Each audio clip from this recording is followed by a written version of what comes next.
Kilchoman STR. Shaved, toasted, and re-charred at 50% ABV, non-age statement with no coloring. Let's check this out, gents.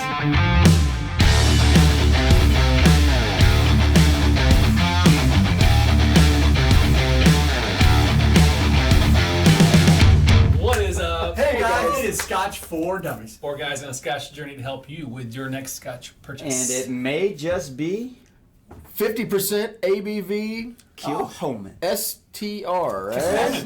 Isn't that Kilchoman? STR Casks, Oh, man. Cask matured. STR, non-aged. Shaved, Sounds dirty. toasted, re-charred. Yeah, I was wondering where you were going with that. Shaved, smooth. STR. Use a whistle. So the story behind this one is back in 2012, they chose 43 casks to put down, and or actually the casks were put down in 2012, and they chose 43 of them in 2019.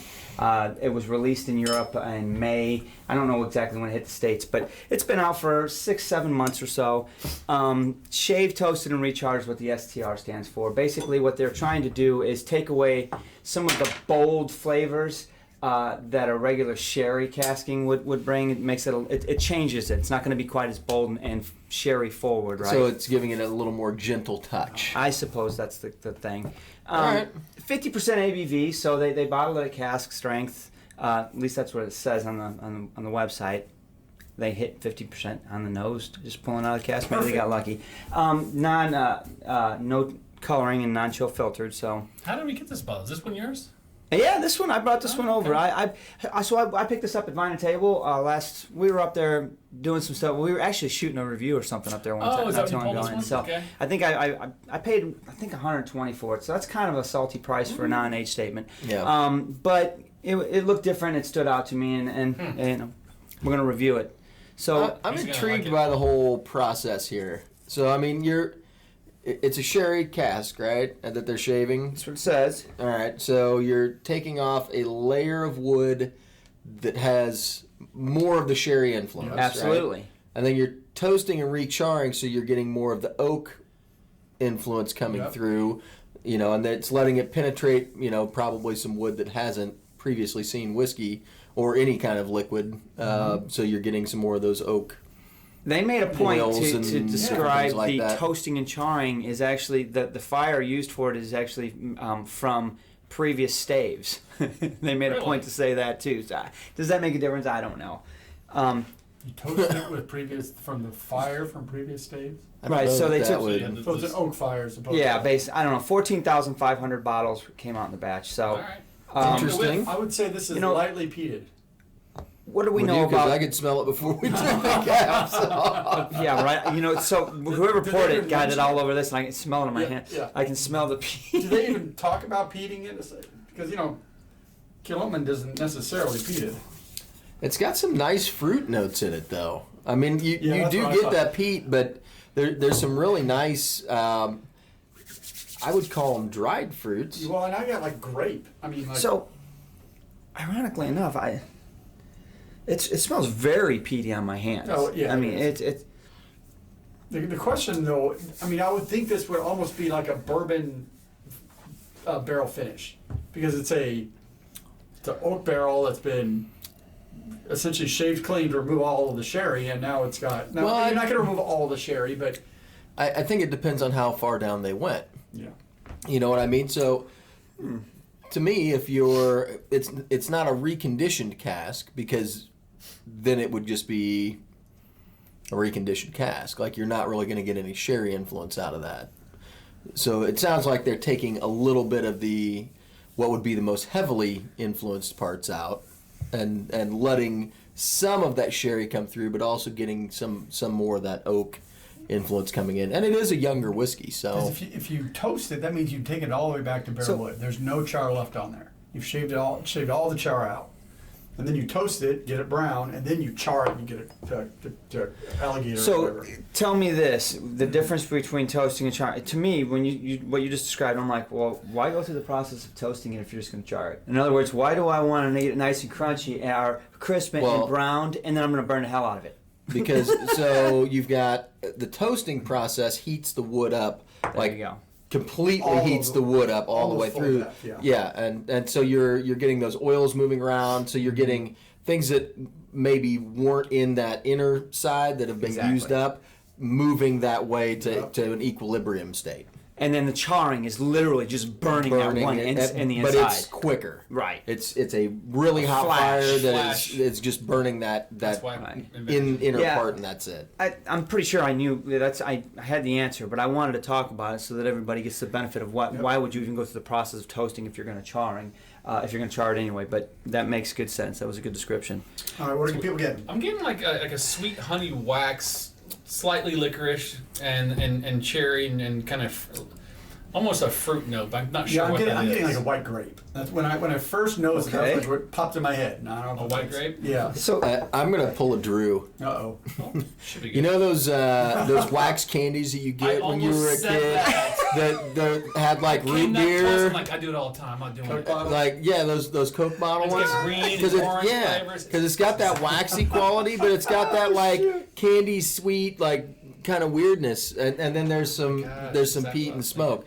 So maybe like when you're 8 and you're hiding from your parents at the ballpark and you get some of those candies and try your first cigarette, that's a Scotch. Yeah, that's exactly it. It's like you put it in your mouth. It's so sweet and good, and then it's all gone. Then you just left with that waxy stuff. That's what the waxy stuff. It's like a little hint of flavor to it, or on the nose at least. I was getting a little bit of your licorice, and I think that's a combination of the red dried fruits with the peat. Yeah. Yeah. When you marry those two together, I think that's where that's coming from. It's got a real nice balance, though. It's so I mean, good. I mean, it's just the peat really- isn't over the top. It's there. The alcohol is kind of at the almost the upper end of what the peat can handle. You know what I mean? Because usually when you get those big bold peated scotches, you know, you can go to 58, 60, and you really don't get that heat. Whereas this one, like, it doesn't taste hot, but No, on the finish, almost. you're like, oh, there you are. So Almost hot. it's you can definitely get to that alcohol, like the peat level and the alcohol level are kind of Yeah. right there. It doesn't taste hot to me at all. So you get the peat is what hits you first on the nose, but if Yeah. you really dig deep, then I'm smelling that new oak. I was just gonna Really say coming out. when I get below the peat, when I really get in there, I get a maltiness in there. You get maltiness? I'm like, where did got- that come from underneath it all? I do want to put some water on this because I think it's got a little bit more depth than I can get to neat. This is really nice. There's So I can there's a sit there. spice in there on the nose too. I mean, little this bit. is, I gotta be honest. So I'm not ready to give my review, but I'll tell you, this was open before. You know, I opened this. Heck, the week I bought it, which was maybe 5 or 6 weeks ago, 7 weeks ago. I don't know. It was before the holidays, and I wasn't really impressed on the neck pour. The first dram or two, I was like, okay, whatever. We're That gonna explains review it. why there's still a bottle. I know, but you know what?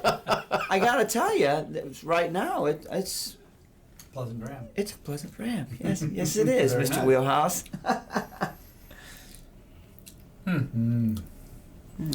The water. I'm hoping the water gives me some more flavor though. I'm not getting a whole lot of flavor from it.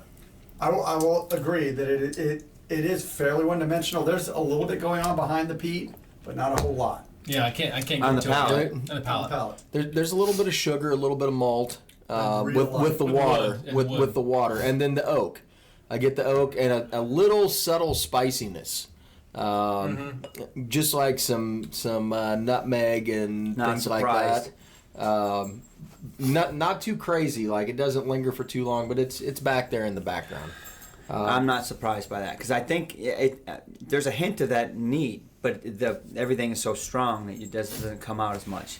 Yeah. You know, so the kind of peat I'm getting on this is really a wood fire peat too. It doesn't have. It's not briny. It's not maritime. I'm not getting iodine per se, and I'm not getting earthiness. It's really just a fresh char wood. Maybe That's it's exactly what it is. Yeah. Yeah. Yep. It's like almost like a toasted marshmallow. You get that toasty black Yep. part of it, right? Yep. That's very, very descriptive. Yeah. So You guys ready? But yeah, I got water still. The distillery itself is known for what? They actually, I mean, obviously, they make peated but- and unpeated. but Yep. they And also they're farm to table. That's the point I wanted to hear. I wanted to make Mostly, sure yeah. that I mean, If you drink at your table. We drink anywhere. We drink On a whatever. boat, in a plane, This is farm to boat. whatever. You're like green eggs and ham, but with Scotch. Man. I'm ready to go. After that. I enjoy Kilchoman. I think that their products are interesting. They push kind of the boundaries of some things. They experiment, which I think is the fun part of whiskey. Yeah. Cask finishings and just different kind of, some's peated, some's not peated. They're a farm to table distillery, so there's a lot of good things that I think Kilchoman is doing. Some of their bottles are a little bit more expensive. I would call them boutique. Yes, I very guess much is so. a good way to describe them because they aren't producing quite as much, and I think that there's a premium placed on that. I would equate them to like a Campbelltown Scotch. You know what I mean? It's a boutique kind of offering. So like a Springbank or one of those. Like you pay just a little bit more because there's not a whole lot of stock around.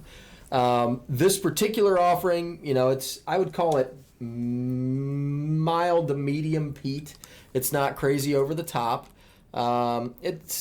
It's got some dimension to it, but it's not got a whole lot of depth of character. It is a younger Scotch. We're talking 7 years? Did you say something like that? So it's showing a little bit of its age. I like the fact that they went for more of a subtle sherry.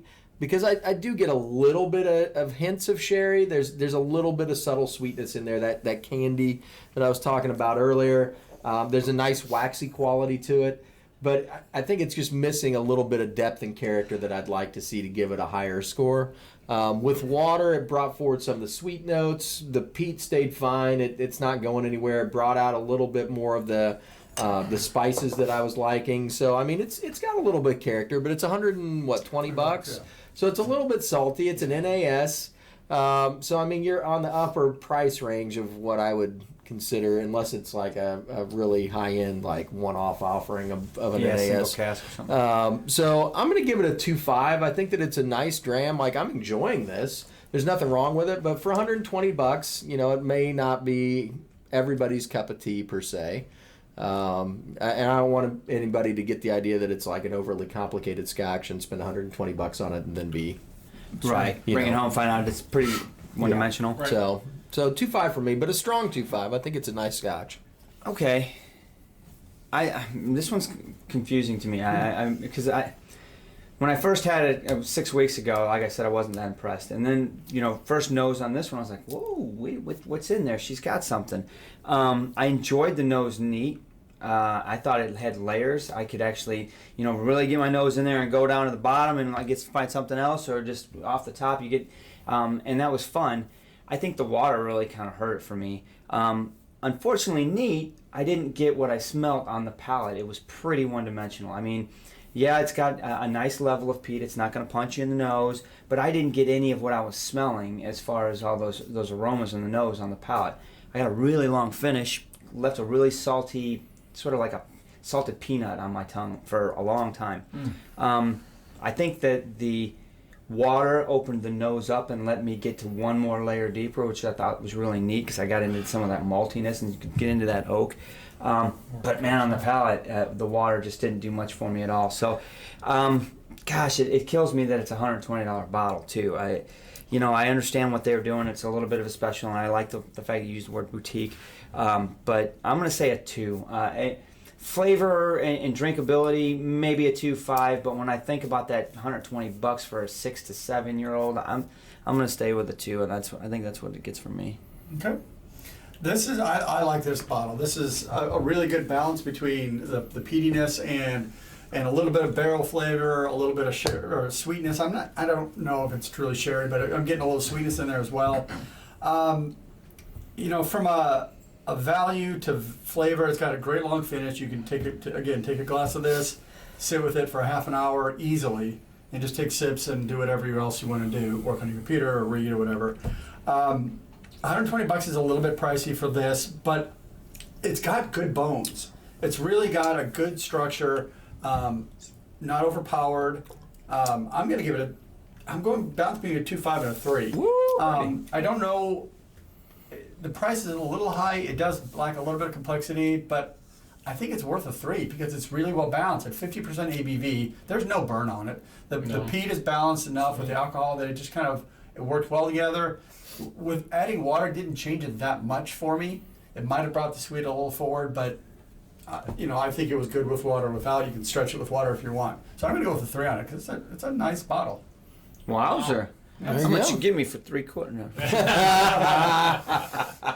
All right. Well, got a few things to say. I'm between 1.5 and a 2 at this point. Let's see if I can talk myself up. Here's the deal. I agree with what you're saying the most. I think you had some good points too, but it's fairly one-dimensional for me. The price is really high for what I'm getting. However, I also think that if it's kind of a unique palate for people too. This is something I'm wanting to drink, and so this is what you're looking for. You're looking for more of that charry, one-dimensional thing. You're not looking for a variety of flavors. You're kind of wanting for this kind of charring, because that's all I'm getting. I basically think about a marshmallow that's toasted, and you scrape some of that toasting off with just a little bit of the sweetness to it. That's all I'm getting. I'm not getting anything else. I want the graham cracker. I want some of that chocolate in there. That's none of it exists at all. It's just a charring for me. The nose is actually pretty pleasant. We talked about the waxy piece to it. It's kind of nice. I actually smelled some while you were talking. It's a little bit more licorice now that I had before. And that's nice. But I had one more drink. I'm like, not there. It's not there. It's not there. So for what I'm getting, if you want that kind of charring taste, it's great. Too expensive for me. Not that good of a taste palette for me right now. I'm gonna go 1.5. Damn. Wow. The S does not stand for s'more. Does not. We all have a different score. Wowzer. We're all over the So- board on this one. 1.5, 2.5, 2. 2.5, 2, 2, 3. 3. We'll figure that out on the It's production. like a 2.125 or something in that neighborhood, I would Man, say. that's pretty good. It's Pretty good interesting. range. Yeah, math. Wowzer, man. Yeah, I like don't that. check that with a calculator. Well, if you want to see how this all turns out, make sure you join us on Thursdays for our live show. We'll be talking more about it there. I'm sure we'll break back into it. Absolutely. Subscribe, hit the notification bell so you know when we do things. Check us out on Patreon because we're always looking for new people to support the channel. Discord. And Don't miss our Discord channel. it's always busy. And Drew uploads this as a podcast I do. Say as what? soon as he gets time. I like that. On that note, So cheers. subscribe. Cheers, everyone. Cheers. Thanks a lot.